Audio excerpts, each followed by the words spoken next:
Il fut un temps, pas si lointain, où la berline régnait en maître sur nos routes. Symbole de la famille, du statut, de l'élégance. Elle était partout. Mais aujourd'hui, si vous regardez bien autour de vous, une question s'impose. Où sont passées les berlines? Elles se font de plus en plus rares, supplantées par des concurrents que personne n'aurait imaginé il y a 20 ans. Alors, la berline est-elle une espèce en voie de disparition? Et si oui, quelles sont les véritables raisons de ce déclin spectaculaire? Préparez-vous, car la réponse est bien plus complexe que vous ne l'imaginez, et elle révèle des changements profonds dans notre société et dans l'industrie automobile. C'est le facteur le plus évident, n'est-ce pas? L'arrivée massive des SUV et des crossovers a dynamité le marché.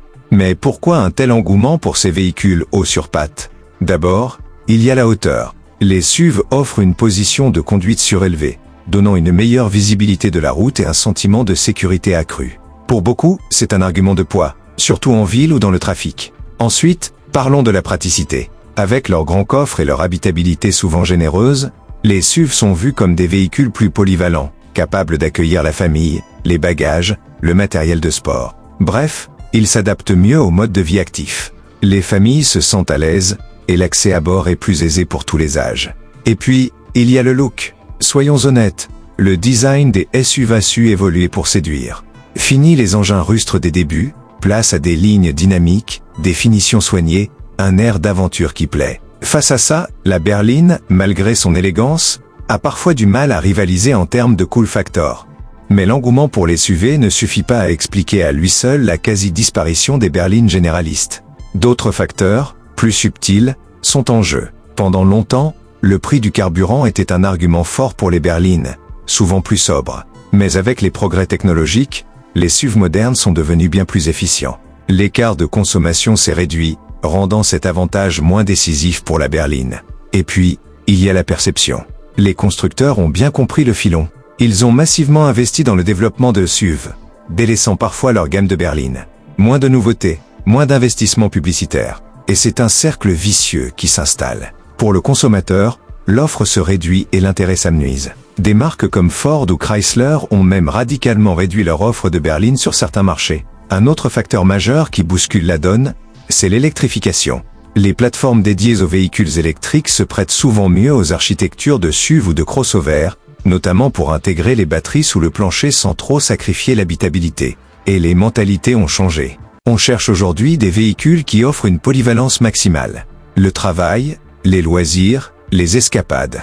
Nos voitures doivent pouvoir tout faire. La berline, si elle excelle sur la route, peut paraître moins prête à tout pour une certaine catégorie d'acheteurs. On pourrait penser que la berline est plus sportive ou plus dynamique à conduire. C'est vrai que son centre de gravité plus bas offre une meilleure tenue de route. Mais les SUV modernes ont fait des progrès colossaux en matière de comportement routier. Et pour le conducteur lambda, la différence n'est plus aussi flagrante ni décisive.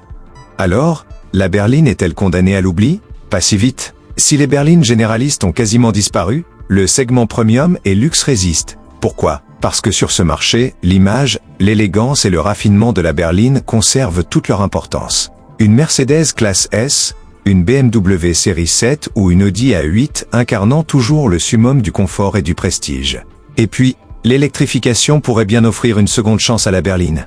Avec des designs innovants, des silhouettes plus aérodynamiques pour optimiser l'autonomie et l'intégration de technologies de pointe, certaines berlines électriques commencent à faire parler d'elles et à retrouver un certain attrait. On pense notamment à la Hyundai Ioniq 6 ou la Tesla Model 3. La disparition progressive des berlines généralistes est le reflet d'un marché automobile en constante mutation, influencé par les préférences des consommateurs, les stratégies des constructeurs et les avancées technologiques. Ce n'est pas forcément une mauvaise chose, c'est simplement une évolution.